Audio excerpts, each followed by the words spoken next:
welcome to our channel. So sa isang channel lang po kami magbablog ni Andrew. So dalawa na po kami talaga. Minsan sa bahay niya, minsan sa bahay namin. So dalawa lang po kami sa buhay. So kaya nagmemorienta tayo. So it's a special day dahil mot-mot namin ni Jacob today. Yes, happy Mansari! Yes, it's our 5 months. Double celebration po. Ay, bakit? Kasi umuulan na, tapos Mansari pa. It's giving. Uy, umuulan na, so sobrang Ang lakas na, sarap. ang lamig, hindi masyadong mainit.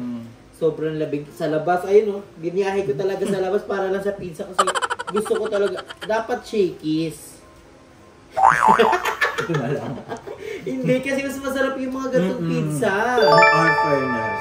One of the best talaga yung mga pizza kali, lalo yung nilalako. Diba? So, ito talaga. Kaway-kaway sa mas gusto yung ganito kaysa sa mga Greenwich, sa mga...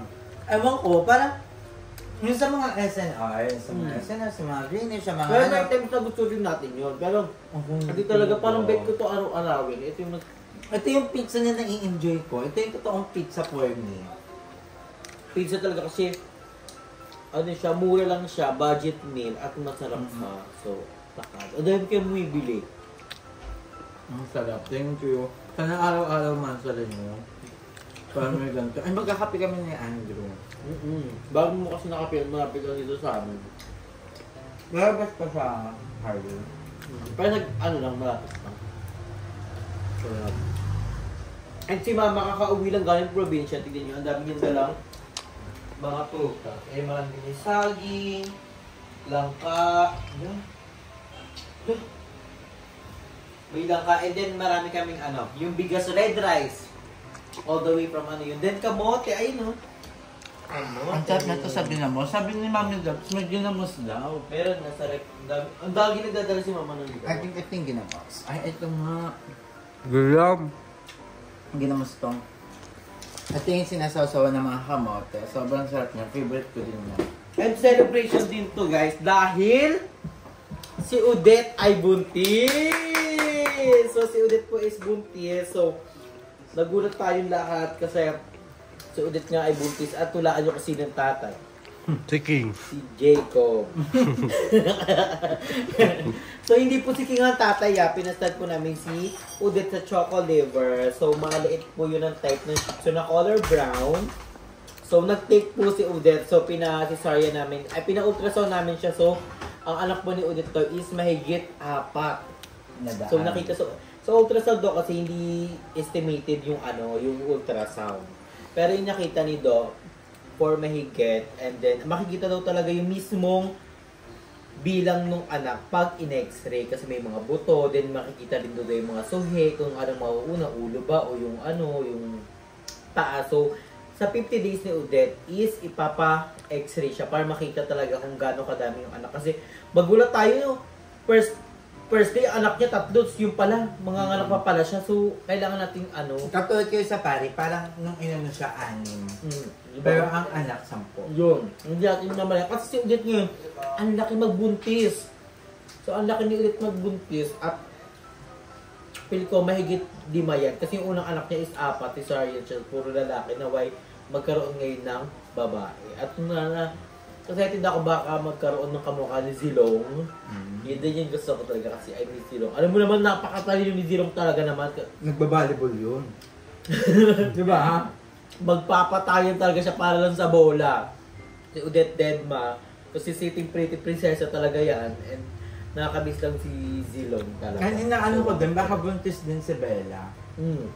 So Bella. Tapos ang tatay niya si Vlogger. Kasi nag-lock sila We don't know. Malalaman natin yun na part pwede. Matagal pa. Kasi yung mga aso, 3 months lang sila nagbubuntis. Kung mabilis lang sila, kailangan 2 months. 3 months. 60 days eh. Bilang mo. O 30-30. 2 months. May 2 months and a 3 half. months.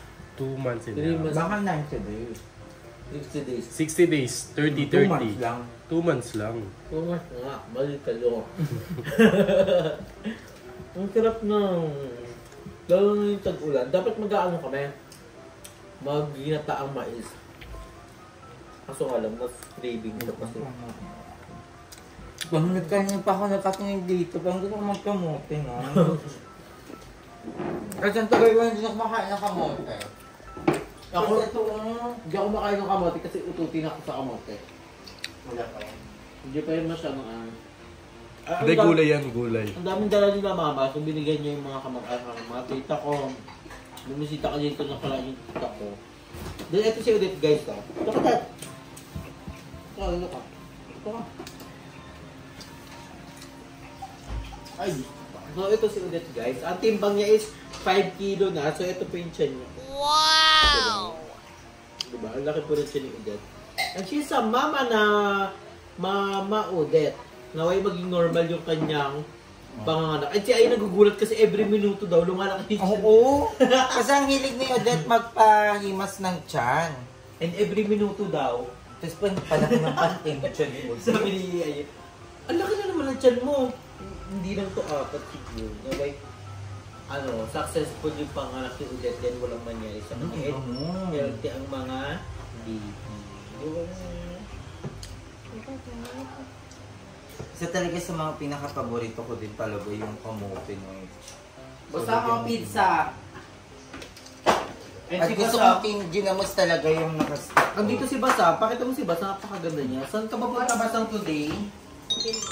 Ophelia. So may isang si Basang today. At napakaganda niya. Ang sexy na guys, no comment down below. Ang dami kasi nakakamiss kay Basang sa kay Ate Jen. Kasi kami talaga yung nag-vlog ng pandemic. Hawaiian. Pagbalik na lang. Kaya ako Pag ikaw naubusan, iyak-iyak ka talaga. Kaya ako. Hindi ka na kain. Busog ka pa. Ay, udang. Nakakain ako ng ganyan, queen ng sariko. Di ba kasi nagpapakain siya ng ganyan, sinusubo niya pa.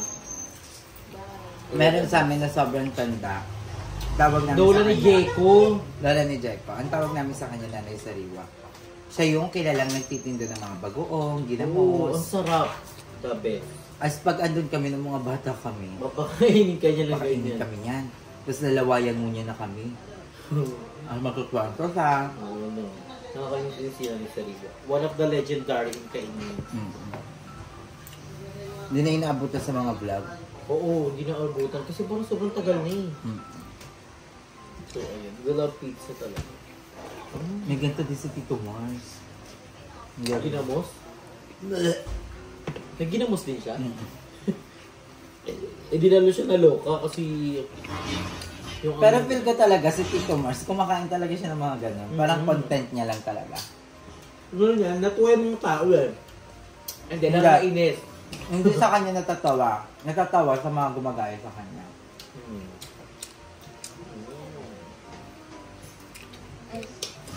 Masarap yung yung ilanong kanin. Ayun na lang. May kanin. Ang tawag doon? Kakanin. Yung ilang araw nang naka-preserve yung kanin. Tapos may isda sa loob. Panis. Buro. Ano yung joke pa yung kainin? Puro. Buro, yung mga binuro. Pero kaya pa kumain mga kinilaw. Anong bulo? Yung buro, yung papanisin Yung buro, mo. papanisin. Kumbaga, pinasok sa loob ng, di ba, bigas. Tapos, kunyari, kung anong gusto mong lagay na isda, or tilapia, gano'n, bangus, yun yung tawag na buro. Naka-preserve yun ng matagal na araw. Hanggang mapanis. Tapos, lulutuin ulit yun. Tapos, sakaingin, amoy na amoy yun. Grabe, suka kung suka. Hindi mo sa pag-ano, Di ba pero... may mga pagkain tayo pang mas matagal inaano mas masarap? Yung kimchi. Yan, mga buro. Bebek ka ay yun.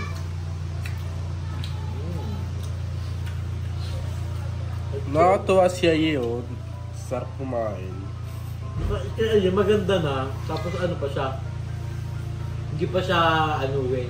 Hindi siya maarte. No. Gusto ko man mag-inactor pero dito kami pinag-actor. Mama may times niya sa banawin.